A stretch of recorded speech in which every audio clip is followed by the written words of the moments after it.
Ever wondered how a disease managed to kill nearly half the world, starting with just 12 ships? Let's rewind to the fall of 1347. 12 merchant ships pulled into the port of Messina, Sicily. At first, the locals were curious. Sailors meant trade, and trade meant profit. But when the townspeople stepped aboard, what they found would haunt Europe for generations. Most of the crew were dead. The few still breathing were covered in black, oozing boils, grotesque swellings that reeked of pus and blood. A walking horror show. The authorities panicked. The ships were ordered to leave immediately, but it was already too late. The Black Death had arrived in Europe, and nothing would ever be the same.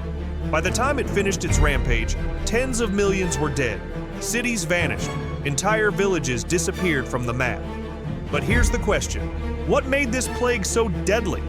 And how did it spiral into one of the most catastrophic pandemics in human history? To answer that, we need to zoom out. Because Europe wasn't the starting point. Long before Sicily, terrifying whispers had spread across Asia. Stories from China, India, Persia, and Egypt, rumors of a strange illness that left cities abandoned and trade routes deserted. It seemed to follow the veins of commerce, Silk Road caravans, merchant fleets, and densely packed ports. A disease hitchhiking its way across continents. Nobody knew how it moved. Nobody knew how to stop it. But once it arrived, it didn't knock. It kicked the door in. The symptoms were unlike anything Europe had ever seen. Victims developed painful lumps near the armpits or groin, sometimes the size of an egg, sometimes larger than an apple. They'd swell, blacken, then burst. The stench? Unbearable. Fevers, vomiting, diarrhea, and confusion followed. Then death, often within just 72 hours. And the worst part? You could be infected and feel fine for days, unknowingly spreading it to your family, your neighbors, your entire village.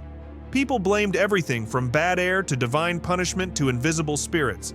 Some claimed even brushing against a sick person's clothes could seal your fate. And since science didn't exist the way we know it today, there was no concept of bacteria or viruses. Fear quickly turned to chaos. People fled cities. They ran for the countryside. They locked themselves indoors. But the plague followed. And it didn't just kill humans, it wiped out animals too. Cows, goats, sheep, even chickens, gone. This triggered massive food shortages, economic collapse, and widespread famine. In some places, like Florence, nearly 90% of the population died. In many towns, there weren't enough healthy people left to bury the dead. Corpses lined the streets, left to rot in the open. Centuries later, after World War I, aerial photography revealed forests growing over what used to be bustling villages, long-forgotten settlements consumed by nature. Historians estimate that Europe lost 1/3 of its population, maybe more. Globally, as many as 200 million people may have died, almost half the world at the time. But how could something this apocalyptic spread so fast? Well, it turns out the real killer wasn't what people thought. For decades, rats got the blame, specifically the fleas living on them. These fleas carried a bacteria called Yersinia pestis, the true villain behind the Black Death. The theory goes like this: infected rats board ships, rats die, fleas jump to humans, and boom, plague. Sounds logical. But here's where it gets weird. There's barely any historical record of massive rat die-offs during the pandemic. And when modern researchers ran computer models of how the disease spread, rats didn't fit, but humans did. Recent studies suggest that human fleas and lice may have played a far bigger role than rats ever did. These parasites could leap from one person to another, no rodents required. And when plugged into simulations, this model matched the actual spread far more accurately. Whether it was rat flea or human louse, one thing was clear: blood-sucking insects turned a local outbreak into a global apocalypse. But wait, it gets worse. In several plague-era mass graves, scientists have discovered traces of anthrax alongside plague victims. That's right, 2 deadly diseases, possibly hitting at the same time. Anthrax can infect through the skin or bodily fluids.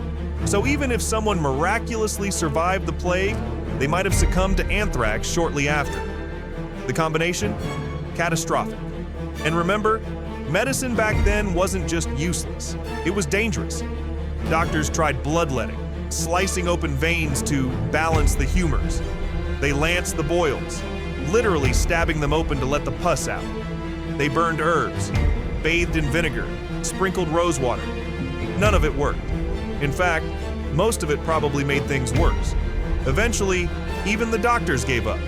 Priests stopped giving last rites. Families abandoned their sick. Fear ruled everything. But here's the twist. Not everyone died.